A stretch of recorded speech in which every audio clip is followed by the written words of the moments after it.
हरि ओम। जय श्री कृष्ण, जय श्री राम। श्री गणेश शारदा गुरुभ्यो नमः। ನನ್ನ ಹೆಸರು ವೈರವಿ ಬಿಸಿ. ನಾನು ಕ್ಲೂನಿ ಕಾನ್ವೆಂಟ್ ಶಾಲೆಯಲ್ಲಿ 5ನೇ ತರಗತಿಯನ್ನು ಓದುತ್ತಿದ್ದೇನೆ. ಗೌರವಾನ್ವಿತ ಮುಖ್ಯ ಅತಿಥಿಗಳೇ, ಶಿಕ್ಷಕರೇ, ಪೋಷಕರೇ ಹಾಗೂ ನನ್ನ ಪ್ರೀತಿಯ ಸ್ನೇಹಿತರೆಲ್ಲರಿಗೂ ವೈರವಿ ಬಿಸಿ ಮಾಡುವ ನಮಸ್ಕಾರಗಳು. ಇಂದು ನಾನು ಭಾರತದ ಸ್ವಾತಂತ್ರ್ಯ ಸಂಗ್ರಾಮದ ಮೇಲೆ ಭಗವದ್ಗೀತೆಯ ಪ್ರಭಾವ ಎಂಬ ವಿಷಯದ ಬಗ್ಗೆ ಚುಟುಕಾಗಿ ತಮ್ಮ ಮುಂದೆ ಕೆಲವು ಮುಖ್ಯ ಅಂಶಗಳನ್ನು ಪ್ರಸ್ತುತಪಡಿಸಲು ಇಚ್ಛಿಸುತ್ತೇನೆ. ಭಾರತದ ಸ್ವಾತಂತ್ರ್ಯ ಸಂಗ್ರಾಮ ಇದು ಕೇವಲ ಒಂದು ಐತಿಹಾಸಿಕ ಘಟನೆಯಲ್ಲ, ಬದಲಾಗಿ ಇದು ನಮ್ಮ ದೇಶದ ಆತ್ಮ ಮತ್ತು ಸ್ವಾಭಿಮಾನದ ಪ್ರತೀಕ. ಬ್ರಿಟಿಷರ ದಬ್ಬಾಳಿಕೆಯಿಂದ ನಮ್ಮ ದೇಶವನ್ನು ಮುಕ್ತಗೊಳಿಸಲು ಸಾವಿರಾರು ಜನರು ಮಾಡಿದ ತ್ಯಾಗ, ಹೋರಾಟ ಮತ್ತು ಬಲಿದಾನಗಳ ಕಥೆ ಇದು. 1857ರ ದಂಗೆಯಿಂದ ಆರಂಭವಾಗಿ ಮಹಾತ್ಮ ಗಾಂಧೀಜಿಯವರ ಅಹಿಂಸಾ ಚಳವಳಿ, ಭಗತ್ ಸಿಂಗ್, ಸುಭಾಷ್ ಚಂದ್ರ ಬೋಸ್ರವರಂತಹ ಕ್ರಾಂತಿಕಾರಿಗಳ ಹೋರಾಟಗಳು ಮತ್ತು ಅಸಂಖ್ಯಾತ ಸಾಮಾನ್ಯ ನಾಗರಿಕರ ಪಾಲ್ಗೊಳ್ಳುವಿಕೆ ಇವೆಲ್ಲವೂ ನಮ್ಮ ದೇಶದ ಸ್ವಾತಂತ್ರ್ಯಕ್ಕೆ ಕಾರಣವಾಗಿರುವ ಪ್ರಮುಖ ಘಟನೆಗಳು. ಈ ಹೋರಾಟದಲ್ಲಿ ಪ್ರತಿಯೊಬ್ಬ ಭಾರತೀಯನು ತನ್ನದೇ ಆದ ರೀತಿಯಲ್ಲಿ ಪಾತ್ರ ವಹಿಸಿದ್ದಾರೆ.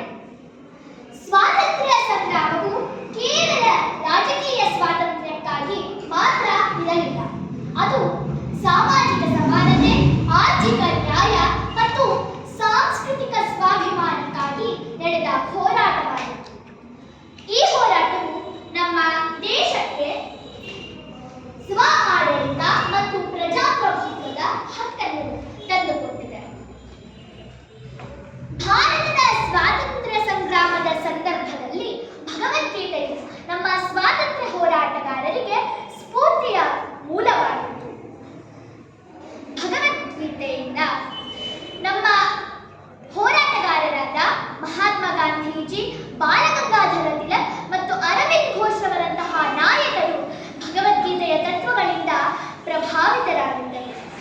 ಭಗವದ್ಗೀತೆಯು ಕರ್ಮ, ಧರ್ಮ ಮತ್ತು ನಿಷ್ಕಾಮ ಕರ್ಮದಂತಹ ಪರಿಕಲ್ಪನೆಗಳ ಮೂಲಕ ನಮ್ಮ ಸ್ವಾತಂತ್ರ್ಯ ಹೋರಾಟಗಾರರಲ್ಲಿ ಆತ್ಮವಿಶ್ವಾಸ ಮತ್ತು ನೈತಿಕ ಸ್ಥೈರ್ಯವನ್ನು ಅವರಲ್ಲಿ ತುಂಬಿತು.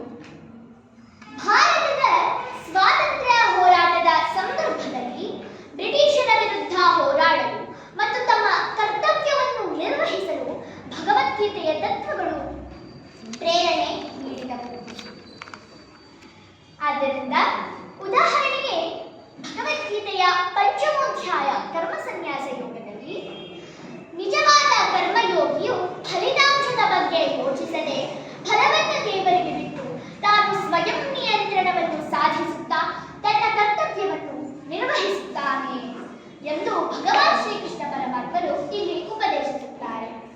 ಅದೇ ರೀತಿ ನಮ್ಮ ಸ್ವಾತಂತ್ರ್ಯ ಹೋರಾಟಗಾರರು ತಮ್ಮ ನಿಸ್ವಾರ್ಥ ಸೇವೆಯಿಂದ ಈ ಭಾರತ ದೇಶಕ್ಕೆ ಸ್ವಾತಂತ್ರ್ಯವನ್ನು ತಂದುಕೊಡಲು ಮಾಡಿದ ತ್ಯಾಗ, ಹೋರಾಟ ಮತ್ತು ಬಲಿದಾನಗಳನ್ನು ನಾವು ಇಲ್ಲಿ ಸ್ಮರಿಸಬೇಕಾಗಿದೆ.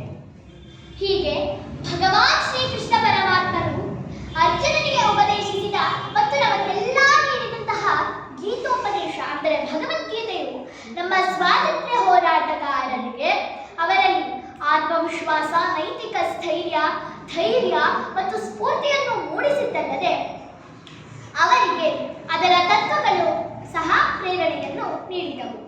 ಹಾಗಾಗಿ ಇಂದು ನಾವು ಈ ಸ್ವಾತಂತ್ರ್ಯ ಭಾರತದಲ್ಲಿ ಬದುಕುತ್ತಿದ್ದೇವೆ ಅಂದರೆ ಅದು ನಮ್ಮ ಸ್ವಾತಂತ್ರ್ಯ ಹೋರಾಟಗಾರರ ತ್ಯಾಗದ ಫಲ. ಅವರ ಆದೇಶಗಳನ್ನು ಮತ್ತು ಬಲಿದಾನಗಳನ್ನು ನಾವು ಎಂದಿಗೂ ಮರೆಯಬಾರದು. ಅವರ ಕನಸುಗಳ ಭಾರತವನ್ನು ನಿರ್ಮಿಸುವುದು ನಮ್ಮೆಲ್ಲರ ಕರ್ತವ್ಯವಾಗಿದೆ ಎಂದು ಹೇಳುತ್ತಾ ನನ್ನ ಮಾತುಗಳಿಗೆ ವಿರಾಮ ನೀಡುತ್ತೇನೆ. ಜೈ ಹಿಂದ್, ಜೈ ಭಾರತ್.